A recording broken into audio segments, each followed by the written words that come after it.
Today, the moon continues in Libra, the cardinal air sign that is all about balance and harmony and relationships and how we think about harmony in our inner world as well as our outer world. Today, let's look at 3 self-care ideas for this particular moon in Libra. I'm Marina Orms here with your Astro Vibe for Saturday, June 15th. And we want to think about, with the moon in Libra, how we are engaging in an exchange. So Libra is about partnerships, but think about what partnerships bring. They bring a reflection to us from someone outside of ourselves, right? So when we cultivate relationships, we are giving good energy to nourish that opportunity to have the feedback, have something reflected back to us, be that for another person, as well as, of course, all the amazing gifts that being in relationship and partnership can bring.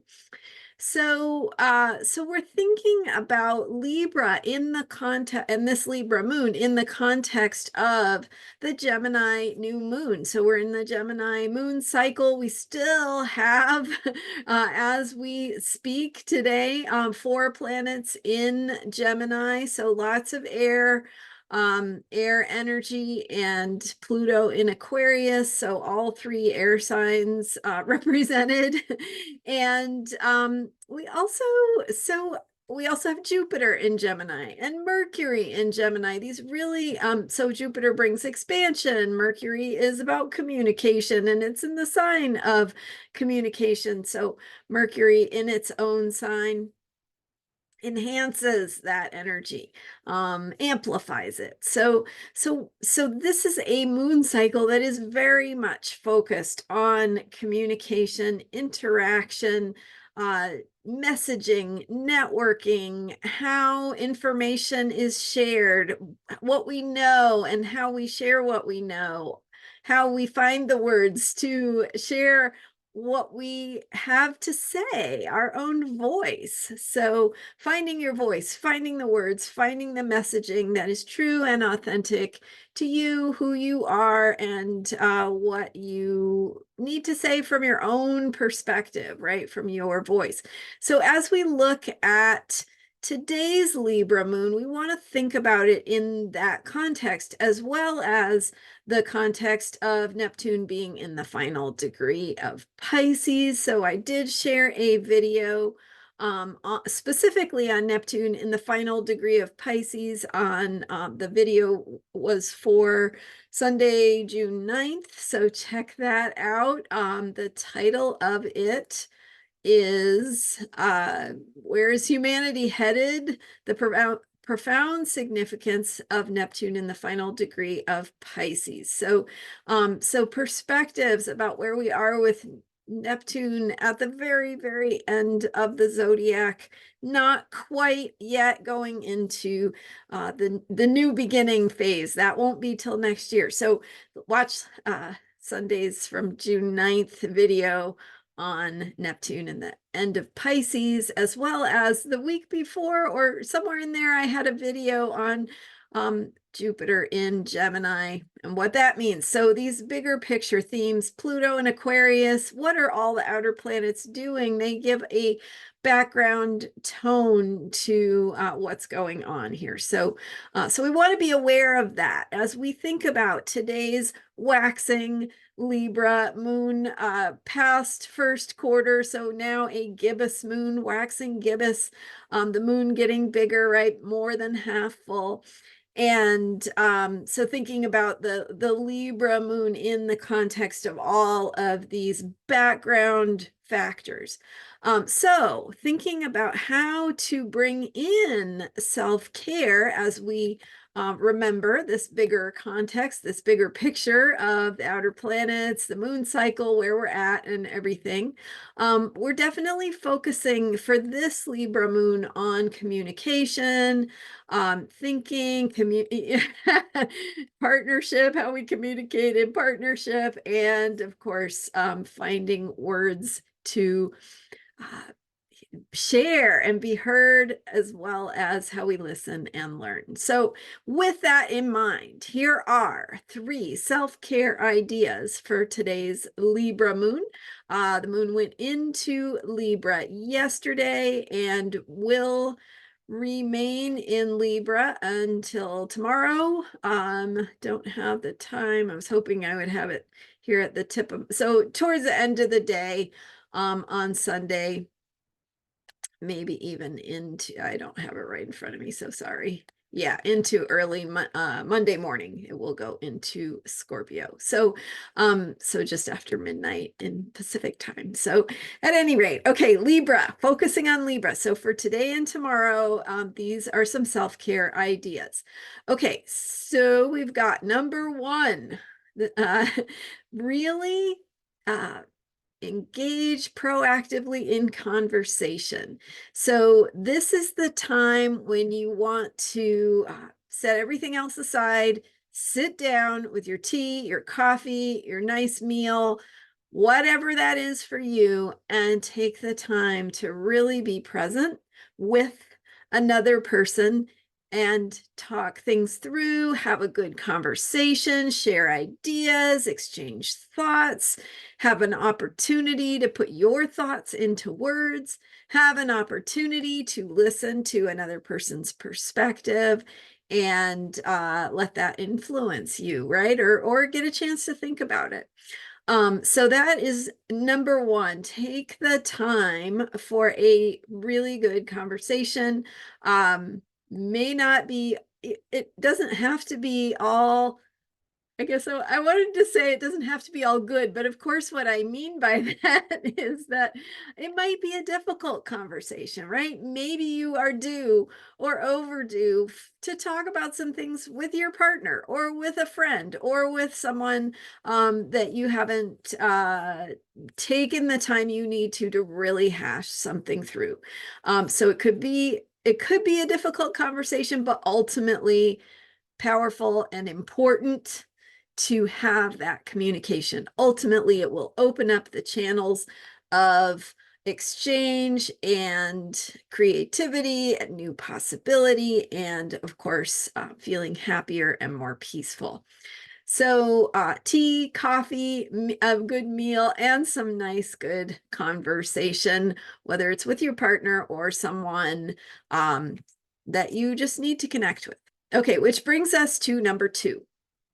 So number 1 is conversation, to sum it up.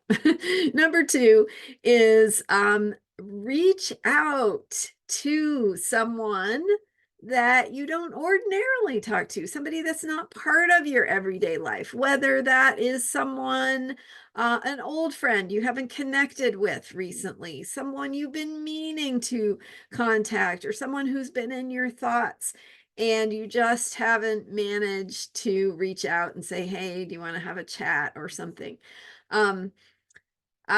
So it could be someone you've been thinking about. It could be someone, maybe someone you want to know better that you don't know as well. And so taking that step, it's networking, right? Reaching out, forming those networks of communication and exchange.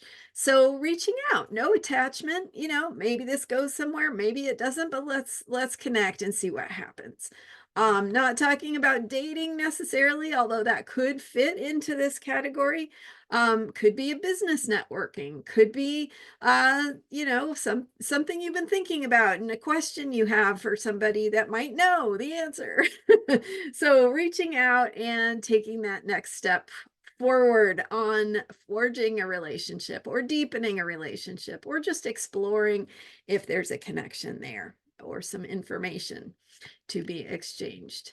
Don't forget, in both of these situations, you're sharing as well as listening. So it's an opportunity to learn and experience things from another perspective.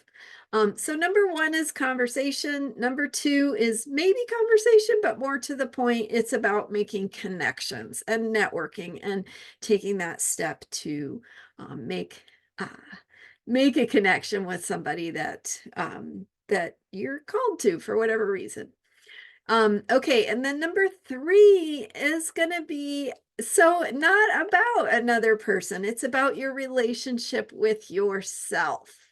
And remember, you have to have a healthy relationship with yourself before you can have a healthy relationship with someone else, right? You have to cultivate caring, kindness, patience, self-love, all for yourself so that you can be ready to do that for another person, and so that another person can do that for you. And so it's important to invest in yourself, to give yourself that time. And I want to say specifically, when you're thinking about cultivating your relationship with yourself, maybe that is some alone time, maybe it's sitting down and having a quiet cup of coffee or tea by yourself, or enjoying a meal slowly by yourself, just spending time with yourself. Or, and it's also remembering all the things you want from a relationship, right? You want caring, kindness, patience, listening to yourself, right? What do you think? And are you listening to that deeper self and your deeper wants and needs? So take that time to explore your relationship with yourself and feed it and give it some attention. So those are the three. To recap really quick, number one is about conversation, finding somebody to connect with and share time with that you've been needing to either catch up with, or maybe just that connection is there to feed you, learn from, have the experience of being heard, etc. And then number two, reaching out to someone that you've been thinking about, or you've been meaning to reach out to, or you want to explore whether there is something there that is going to be beneficial to you or someone else. And then number three, cultivate your relationship with yourself. Have kindness, patience, and forging that experience of self-love, maybe through some quiet time or attention given to yourself. Really important. So those are my three ideas, self-care tips for today's moon in Libra, tomorrow's as well. And tomorrow we will be looking at the upcoming solstice, summer solstice in the northern hemisphere, sun going into Cancer as we enter this time period of the longest day and the beginning of technically summer. So we've got the solstice coming up. We also have the Capricorn full moon coming up on June 21st. So we'll be looking at all of that tomorrow. Thank you so much for being here. I'm Marina Orms, and you can learn more about me at astrologyheals.com. I've already got posted for next week. Currently, I already have posted the guided meditation for the June 21st Capricorn full moon. So go to my website and check that out. By the way, on my website, if you look at the blog, so astrologyheals.com, and then scroll down the page on that home page, you'll see the blog post there. And you can see this history of daily videos and the topics, and be able to scroll through those. So check that out on my website as well. Thanks again for being here, for subscribing to this YouTube channel, and come back for more astrology for unshakable self-care. I'll see you next time.